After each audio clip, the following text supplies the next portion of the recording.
Olá, indo aqui com mais um vídeo, dessa vez com o prometido vídeo, né, sobre RenderDoc. Eu tinha comentado que estava querendo fazer e tal nos vídeos anteriores. E é isso, vamos nessa. Eu vou dar realmente só um overview geral aqui de como é que se utiliza a ferramenta, para que ela serve, né? Então, vamos lá. Basicamente, o RenderDoc, ela é uma ferramenta utilizada para debugar gráficos, né? Mais especificamente APIs gráficas. Ou seja, enquanto nos nossos programas aqui, sei lá, quando a gente quer debugar alguma coisa no código do nosso programa, né? A gente usa um debugger para isso. Por exemplo, tem integrado o GDB, permite, por exemplo, deixa eu ver se eu consigo aqui adicionar aqui um breakpoint. E no que eu rodo minha aplicação, ele bate num certo ponto aqui, né? E eu consigo debugar o estado do meu código naquele exato momento. O estado das variáveis, né? E tudo mais. Porém, isso aqui tem uma certa limitação, né? Entre aspas.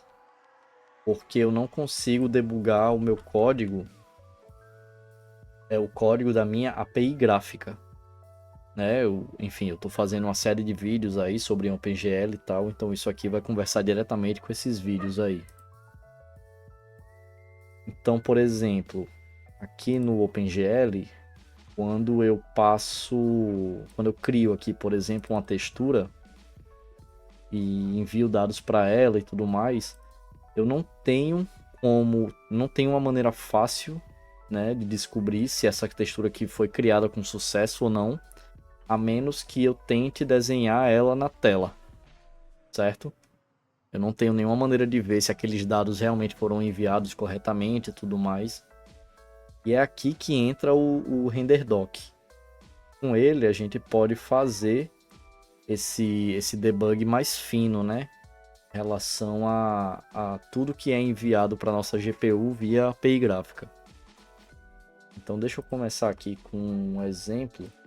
Essa aqui é uma biblioteca minha, a Selene. Eu vou deixar o link para ela aí na descrição, né? Para o repositório. Mas basicamente é um projetinho bem simples e a ideia é ter algo parecido com a Love 2D, né? Seria uma API, seria uma Gamework, uma game framework, né? Onde a ideia é possibilitar que as pessoas criem jogos utilizando a linguagem Lua para isso, né? Todo o back-end aqui dela é escrito em C. E eu tenho diferentes módulos, ó, módulo de áudio, file system, renderer, né, o renderizador, janela e tudo mais. E isso aqui basicamente são bindings. Opa, são bindings para para máquina virtual Lua, né? Para utilizar ela aqui via Lua. Então aqui, por exemplo, eu inicializo, né, a minha GameWork aqui em cima, crio a janela, crio o renderizador, né? Aqui coloco o back-end e tal. E a ideia aqui é suportar múltiplos back-ends, né? E aí eu vou utilizar aqui como exemplo essa minha framework. Porque eu estou implementando suporte tanto a OpenGL quanto a Vulkan, né? Então eu quero mostrar essa diferença. E deixa eu só fazer o setup certinho, né? E basicamente a primeira coisa que vocês vão fazer, né? Aqui em Launch Application, vocês vão selecionar o caminho do seu executável e aqui são as outras configurações, né? O Working Directory, ou seja, o diretório onde ele vai rodar essa aplicação. E aqui é se tiver algum argumento. No meu caso, eu quero passar aqui, né? Esse argumento dizendo que eu quero abrir esse exemplo aqui, que está na minha pasta de exemplos. E do Batch 2D, é esse aqui, né? É bem simples ele, basicamente limpa a tela, desenha um retângulo, um círculo e escreve um texto na tela. E aí, ó, rodando isso aqui, eu vou botar aqui, ó, para capturar desde o frame inicial. Eu dou aqui um launch e pronto, ele já faz a captura do frame 0. Daí eu posso dar 2 cliques aqui e fazer essa análise do frame, né, que eu capturei. Essa é uma das diferenças, né, entre debugar CPU, entre aspas, né, e debugar aqui a GPU, né, debugar a API gráfica. No debug de API gráfica, a gente geralmente captura frames da tela, a gente quer capturar frames específicos. Então aqui, por exemplo, deixa eu ver se eu tenho contexto de criação. Aqui, por exemplo, ó, eu vou ter toda a parte de criação dos meus dados, né? Isso porque eu capturei o frame 0. Então aqui, ó, toda a captura, toda a configuração, todo o setup aqui, ó, criando textura. Vou ver se tem o gen, tem não. Tem aqui, ó, o bind texture, tem aqui, ó, o envio dos dados da minha textura, né? Pixels. Tem aqui, ó, setando parâmetros. Aqui é o setup do buffer. O envio dos dados para o buffer. E aqui vai indo, ó, até o clear. Aqui eu tenho o draw, né? Dos meus shapes mais simples. E aqui por último seria o texto na tela.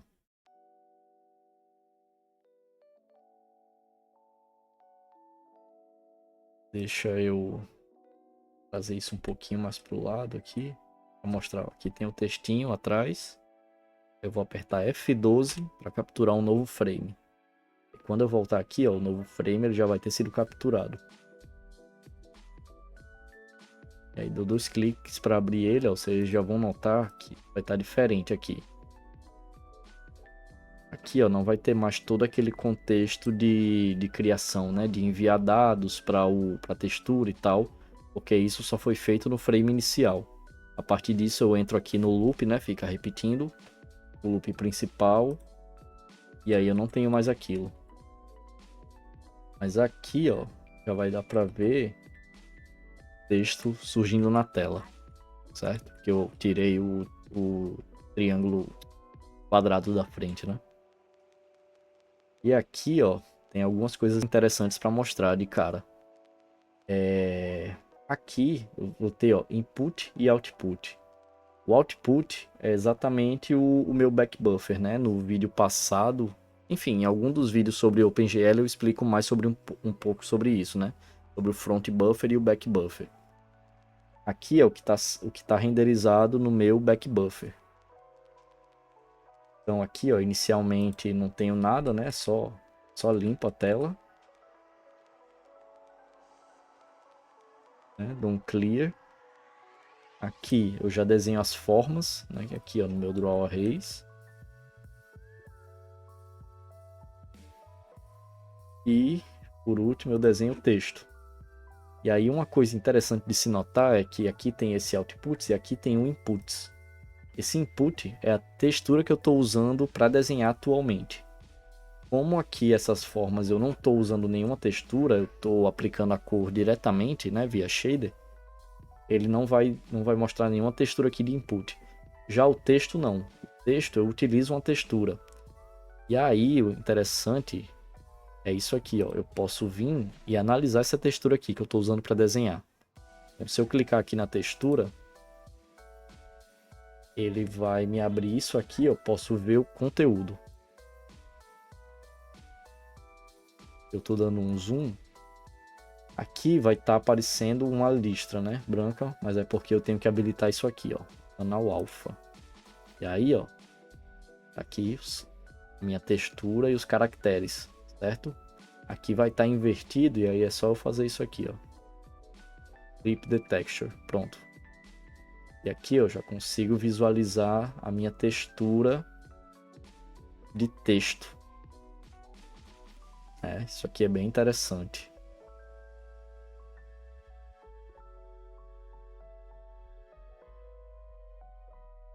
E aí a mesma coisa para outros elementos aqui que eu queira analisar. Por exemplo, eu tenho esse buffer aqui. É o buffer que eu estou utilizando para desenhar tudo, basicamente, né? Eu estou utilizando sempre o mesmo buffer. Eu vou, limpo ele, desenho mais coisa, né? Ou melhor, envio mais dados e tudo mais.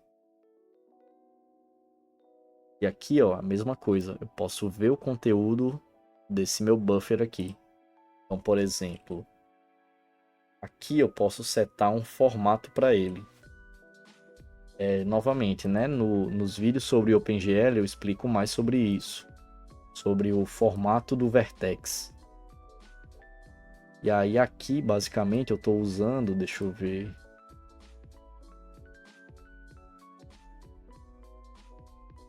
Eu tenho um formato bem definido aqui. É basicamente esse, ó. Eu tenho um VEC3 para posição, um VEC4 para cor e um VEC2 para o textchord.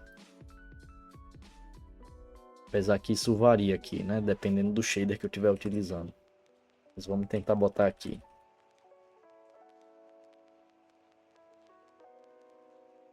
VEC3 position, VEC4 polo e VEC2 textchord.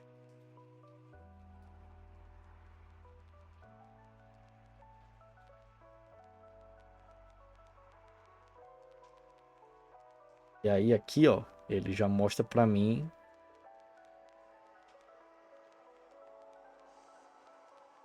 todos os dados que estão nesse vértice, né? Aqui vai estar zerado porque eu não estou utilizando tudo.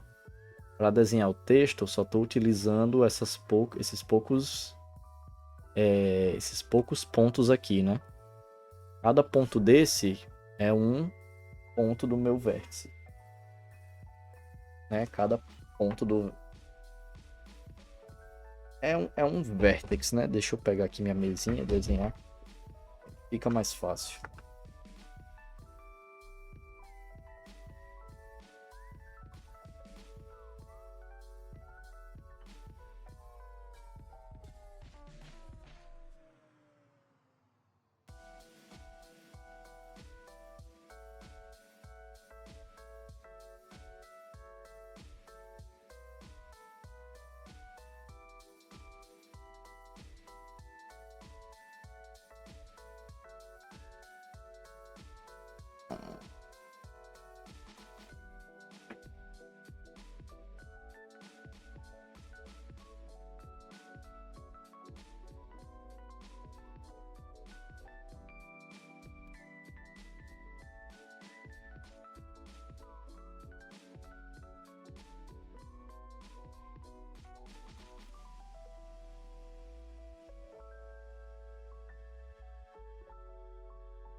Ainda dá uma travadinha.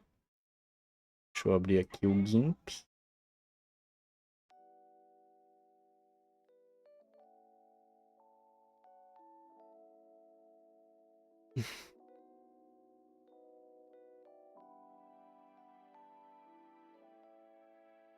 Mas aqui já dá para ter uma ideia, ó, que eu estou usando 24, é isso mesmo, 24 vértices. Então aqui em tese é para estar até o 23, vamos ver se é isso mesmo. Não, ele passa. Provavelmente, até porque tá meio estranho aqui também.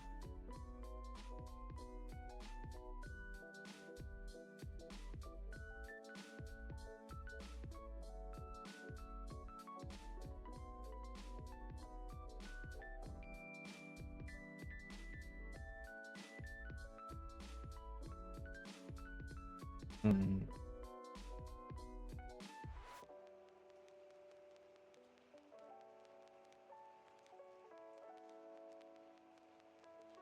Mas aqui é isso mesmo.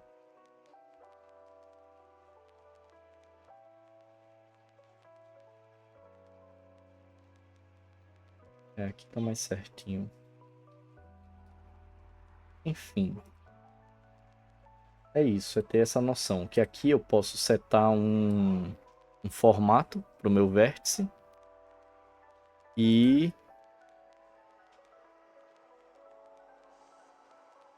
ter esse valor mais legível, né? Aqui o GIMP é aberto. Mas é isso. E aí, além disso, né, de eu poder conferir aqui cada um dos, por exemplo, aqui eu posso ver o program também, né, o shader que eu estou utilizando, ou shaders que eu estou utilizando para desenhar. O shader eu posso ver aqui deixa eu ver se dá para ver o source. Acho que aqui não, tem que ser só aqui no pipeline state, mas já eu chego lá. Tá. Antes de ir para o pipeline state, também é interessante ver esse mesh view aqui, mesh viewer. E com ele sim é mais fácil da gente ver os vértices do polígono que a gente está utilizando, né, para desenhar na tela. No caso aqui, ó, deixa eu colocar as formas, né, que é melhor de visualizar. Aqui, ó, tenho as duas formas que eu estou utilizando, né? Tenho aqui, ó, tenho um quadrado, né, um retângulo. E aqui eu tenho um círculo. Aí vê como é que eu estou desenhando o círculo, tá vendo? São vários triângulos, todos eles conectados ao centro. E a mesma coisa. Aqui eu consigo ver, ó, tanto os valores de entrada, né, quanto os de saída, né, como é que eles ficam na minha tela mesmo, quando eu converto já para o espaço do OpenGL, que seria esse aqui. Novamente, eu falo um pouco sobre isso nos vídeos anteriores, né, sobre o OpenGL, sobre matriz de transformação e câmera 2D e 3D. Com isso aqui, ó, consigo visualizar, e aqui a mesma coisa para o texto. Se você ver aqui, ó, são basicamente um quadradinho para cada uma das letras, né? Eu estou escrevendo a string olá. Aqui tem um quadradinho para cada caractere. Tem muito mistério.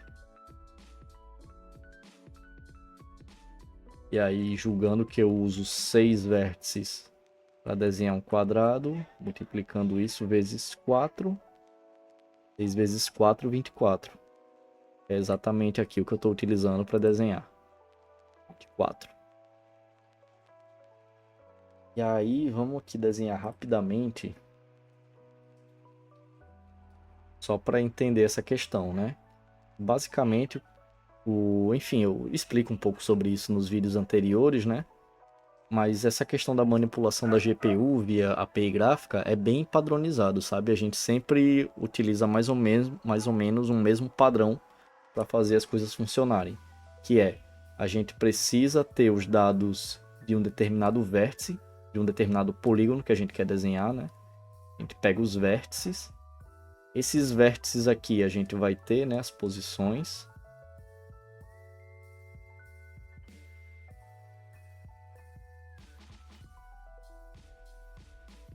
E isso aqui eu preciso enviar para a minha placa de vídeo, para a memória da minha placa de vídeo, né, para poder desenhar. E é basicamente isso que eu faço aqui quando eu chamo o buffer subdata. Eles têm aqui o buffer subdata. É basicamente isso que eu faço.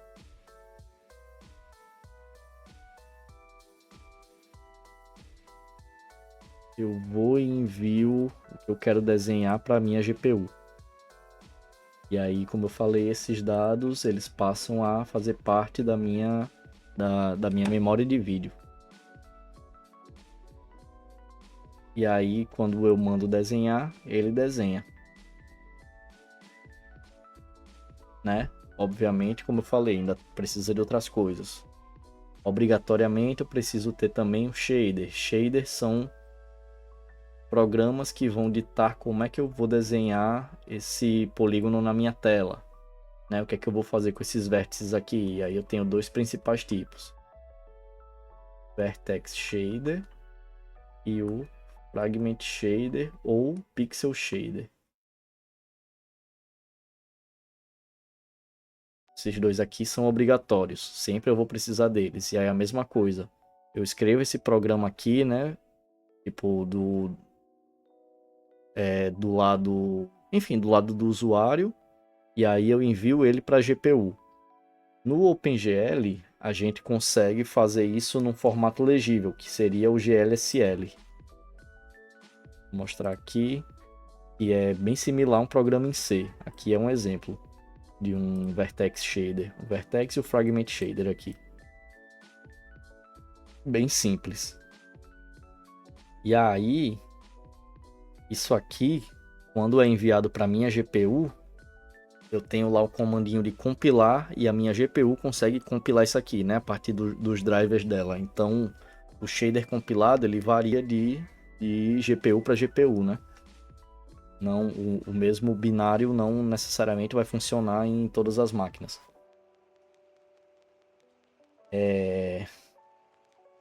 Já no caso do Vulkan, por exemplo, você tem que pré-compilar o shader. Você tem que enviar o binário já compilado para a GPU. No DirectX, se eu não me engano, você pode fazer os dois. Você pode enviar, né, o binário, inclusive no OpenGL também, você pode enviar o binário pré-compilado para a GPU. Mas você pode ter essa opção, né, de escrever num string legível, o código legível, envia e compila via OpenGL. A mesma coisa DirectX, você pode fazer isso também. Você escreve o HLSL, envia e o driver trata de compilar propriamente, né, seu shader. Mas é isso, é importante entender isso, que tudo isso aqui são dados que a gente envia para nossa memória de vídeo.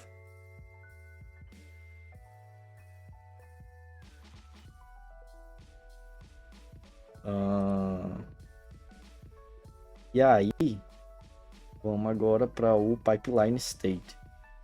Pipeline State é basicamente esse passo a passo aqui que os nossos vértices vão passar, né, até ter o produto final, que é o que vai ser exibido aqui na tela, né, esse output. Então é como eu falei, aqui ó, eu vou ter o input do vértice, aqui é o meu layout, né? E de novo, é o que eu defino, deixa eu tentar abrir aqui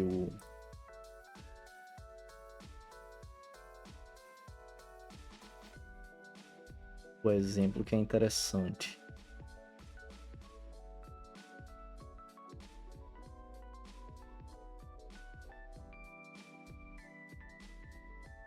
Então aqui, ó, quando eu defino um determinado formato via esse vertex array aqui, né? Faço esse attribute pointer e tal, eu defino um layout para o meu vertex. E aí isso aqui, ó, é mostrado aqui. Tem uma posição, tem um color e tem um text chord.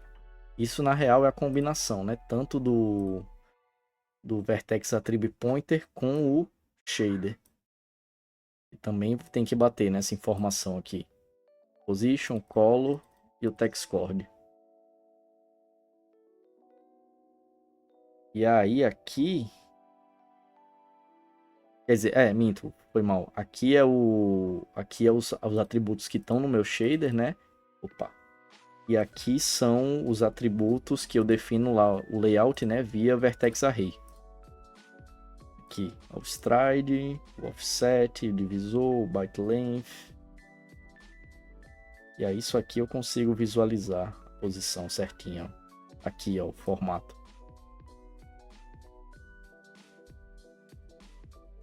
Pronto, perfeito, é isso mesmo.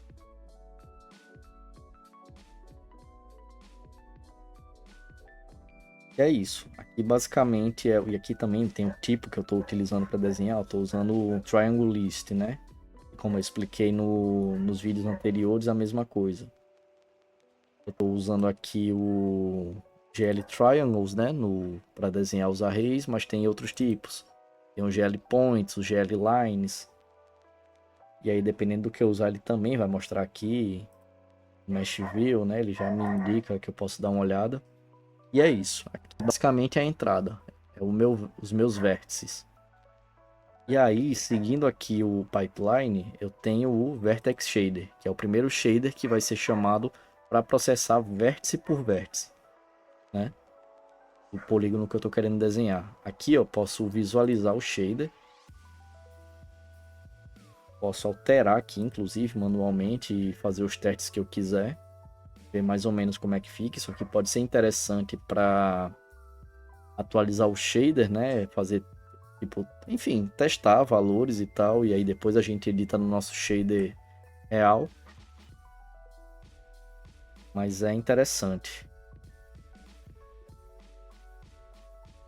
Aqui são as outras etapas, né? São os outros tipos de shader que eu comentei. Aqui tem um Geometry Shader. Esses dois eu não lembro agora. Acho que é o Computer Shader. Mas enfim, são as outras etapas que eu não estou utilizando, porque os obrigatórios mesmo são esses dois, é o Vertex Shader e o Fragment Shader. Mas aqui não tem muito mistério. E no Vertex Shader ele vai exibir, né, se eu estiver passando alguma textura para ele, vai mostrar aqui o Texture Samples. E aqui, ó, eu tô passando a matriz de transformação. Então ele vai exibir aqui também. E aqui é a mesma coisa, eu consigo debugar ela. Ver aqui os valores que eu tô passando, né?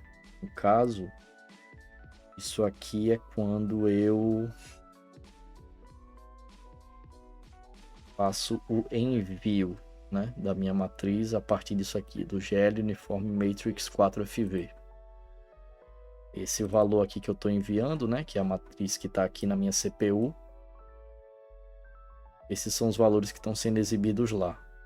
Isso ali reflete esse uniforme aqui, né, que no meu caso é esse uniforme aqui, que é um bloco.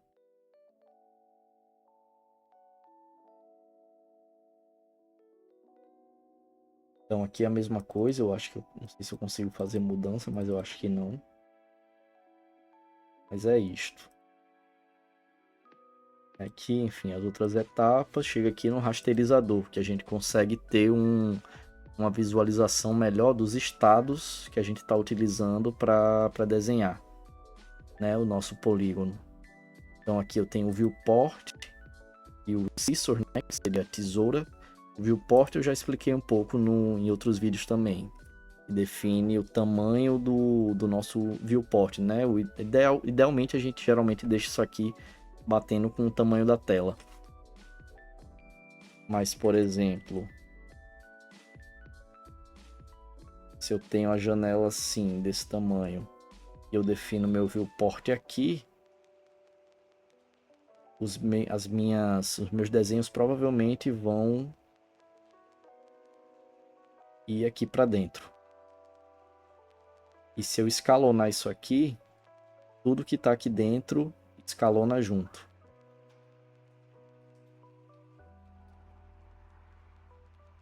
O tamanho do meu viewport é o que determina exatamente aquelas coordenadas que eu falei, né? 0, 0 aqui no meio, 0, 1 e assim por diante. E o scissor seria, como o nome sugere, né? Tesoura. Seria basicamente uma região, eu quero cortar essa região aqui, né? Para ser desenhada e todo o resto tá fora, eu quero que os pixels sejam desconsiderados. E aí eu posso definir aqui uma região para isso. Enfim, aqui são outros estados também, que diz, né, se a tesoura está ativada ou não, porque você pode desativar aqui no OpenGL. Aqui é o multisample, que seria múltiplas texturas, se eu não me engano, né? Se você quiser desenhar, fazer um blend de texturas e tal. O Fill Mode, que é que o polígono ele vai ser preenchido ou não, né? Se vou desenhar só o wireframe, que são só as linhas. Aqui é o Curling, né? Que o Curling basicamente ele desconsidera uma das faces, ou sei lá, acho que ambas as faces também, você pode simplesmente não desenhar. Mas isso é bem utilizado para poupar mesmo poder computacional, né? Porque certos polígonos a gente só quer que ele seja renderizado quando ele estiver de frente para a gente. Quando eu for para trás dele, eu não quero que renderize. E aí isso aqui a gente pode utilizar com esse culling aqui, né? O Cool Mode. E aqui para definir a face da frente do polígono, né? Eu posso utilizar isso aqui. Aqui basicamente ele tá considerando a face da frente como counterclockwise, né? O sentido anti-horário. Ou seja, sentido anti-horário. Então, se por exemplo eu tô passando os vértices, né, para minha GPU e tô passando esse primeiro, esse segundo e esse terceiro, então ele tá fazendo um caminhar aqui no sentido anti-horário. Se fosse o contrário, seria, né, se eu estivesse passando aqui, aqui, aqui, seria horário e aí ele consideraria como sendo a face de trás. Mas aqui, como está desabilitado o culling, ele não faria nada, né? Ele não continuaria renderizando de boa.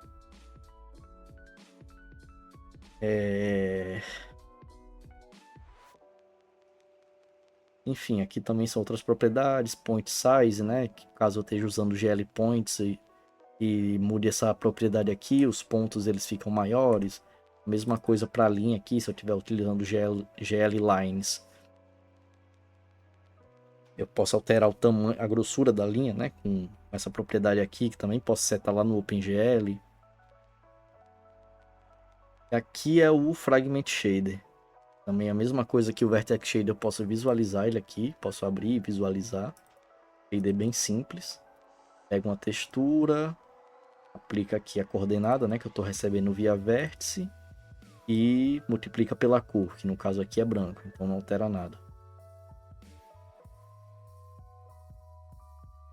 E aí aqui é a mesma coisa, posso visualizar a textura que eu estou utilizando para desenhar. No caso aqui é o texto, né? Então é aquela textura de texto.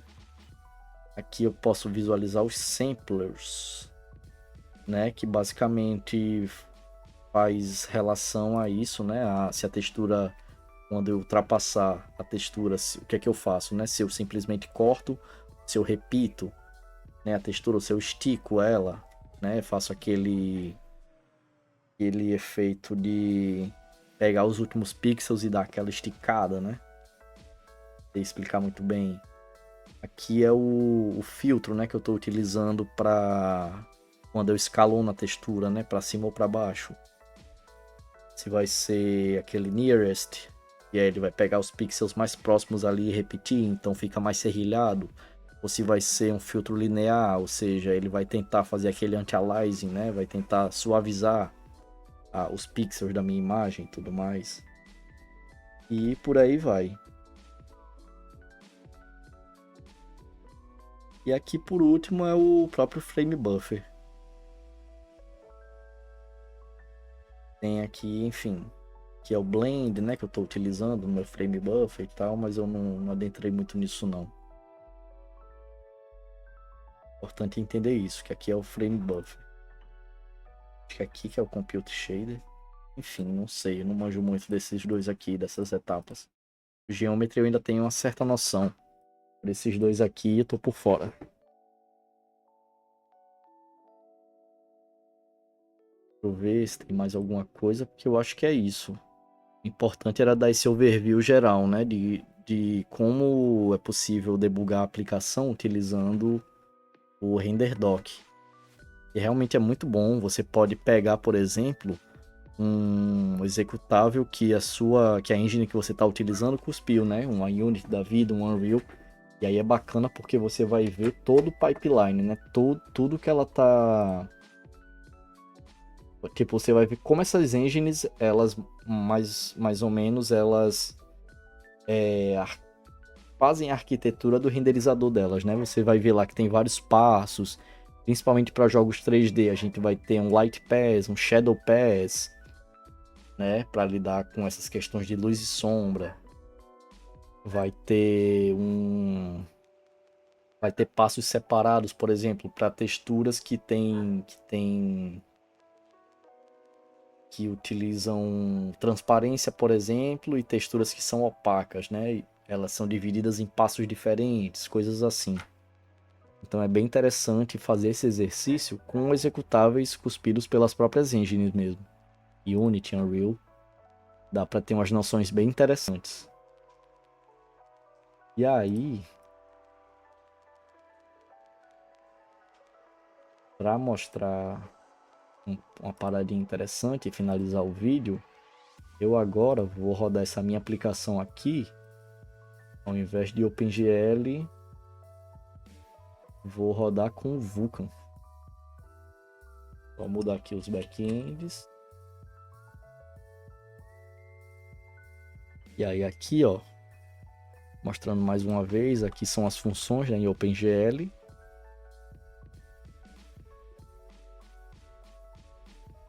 E aí, aqui agora, né, para Vulkan, eu posso vir aqui, ó, e dar um Launch Application. E agora ele tá pegando aqui Vulkan. E agora OpenGL e agora Vulkan. E aí se eu abrir isso aqui, eu agora vou ter as chamadas da API Vulkan. Então posso aqui ter uma noção de como é que estão sendo feitas, né, as coisas, as chamadas. E ó, mesma parada que tem no OpenGL, ó, Scissor, Viewport, tem o Vertex Buffers. Tenho aqui, ó, a chamada de Draw, a mesma coisa, ó, tô desenhando 54 vértices, né, que são relativos aqui a meus, como chama? Minhas formas geométricas simples, né? E a mesma coisa para o texto. Deixa eu fazer a mesma coisa que eu fiz no outro. Vou afastar aqui um pouco e vou capturar outro frame. Vou abrir aqui de novo. E aqui, ó, no começo, deixa eu ver se dá para ter uma noção aqui, ó, do envio da imagem. Aqui, ó. Envios das imagens e tudo mais. Vou abrir esse aqui. E agora já se limitou mais ao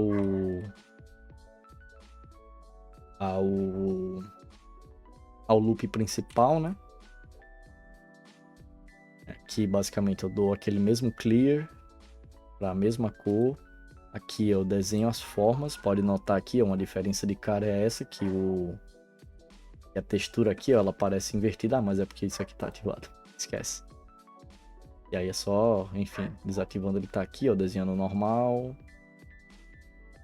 Eu vim aqui na Mesh Viewer, a mesma coisa, eu vou visualizar, ó, as mesmas formas. Eu vim aqui no Pipeline, vou ver a mesma coisa, ó.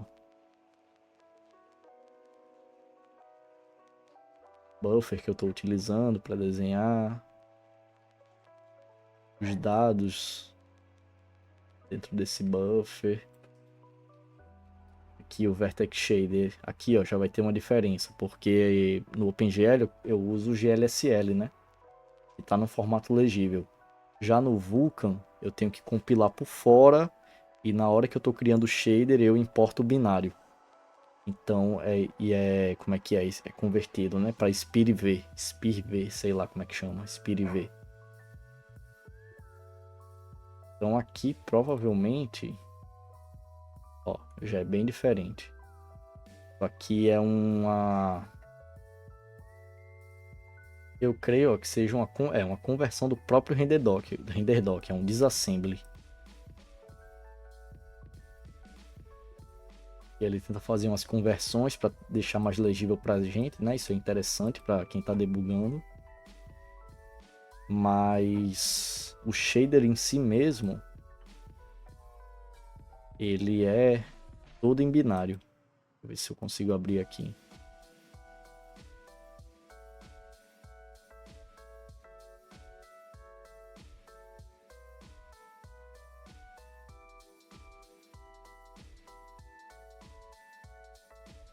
Uma travada boa. Qual foi o problema?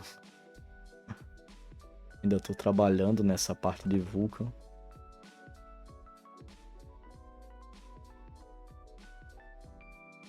Mas aqui, ó, se eu tentar abrir, ele não vai deixar. Esses aqui, ó, foram shaders que eu utilizei como base.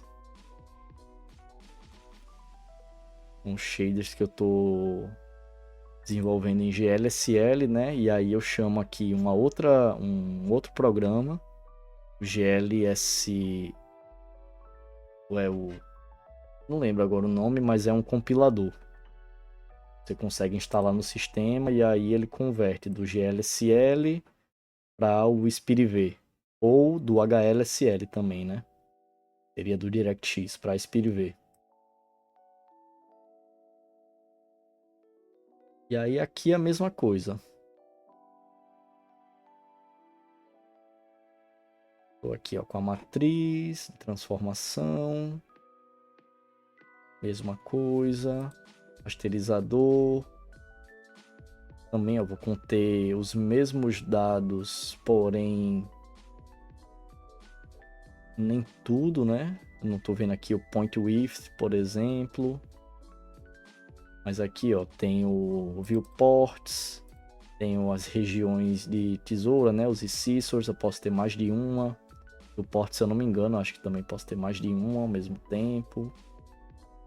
Multisample, tem o culling, né? Tem o fill mode. Enfim, mesma parada. Mesma coisa aqui, ó, com o fragment shader. E aqui é interessante porque enquanto no OpenGL geralmente a gente cria uma textura e essa textura ela já atua como sample, né? Como sampler. No Vulkan não, a gente cria dois objetos separados para isso. A gente tem uma imagem 2D e tem um sampler. E é o que vai carregar aqui, o que a gente vai utilizar para repetição, para filtro e tudo mais. Mas aqui é a mesma coisa, eu consigo vir, deixa eu ver se eu consigo visualizar a textura. Put aqui, eu posso dar 2 cliques, vai estar aqui, ó. Textura, mesma coisa. E ela já não tá invertida como no OpenGL, então vão ter essas especificidades, né, para cada API. Elas têm umas paradinhas um pouquinho diferentes, né, como elas lidam, foi o que eu expliquei nos vídeos anteriores. Mas o comportamento geral é o mesmo. Todas elas, se você abrir aqui, você vai ver que elas vão seguir essa mesma pipeline. Eu tenho os dados de um vértice que vão passar para um vertex shader, que vão passar por uma outra porrada de shader aqui, até chegar no fragment shader, que vai ditar como é que eu vou renderizar cada pixel, né, na minha tela, e por fim passa isso aqui para o meu frame buffer. E vai e plota isso aqui na tela. E assim sucessivamente, né, dentro do loop principal da minha aplicação.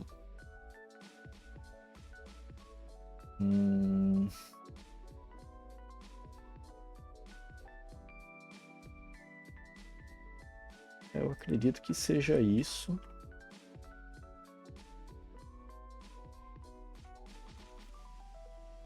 E o Vulkan tem, enfim, vai ter objetos a mais, né? Formas diferentes de fazer paradinhas. Ele é bem bem voltado para multithreading também, sabe? Então ele vai ter aqui já, por exemplo, semáforos e coisas assim, para você lidar com multithreading. E é isso. Queria mais mostrar isso aqui, né? Como as chamadas mudam a depender da API gráfica. Se você tentar abrir uma aplicação no Windows, né, que é compilada com DirectX, você vai ver aqui todas as chamadas do DirectX, por exemplo. Mas é isso. Acho que é isso.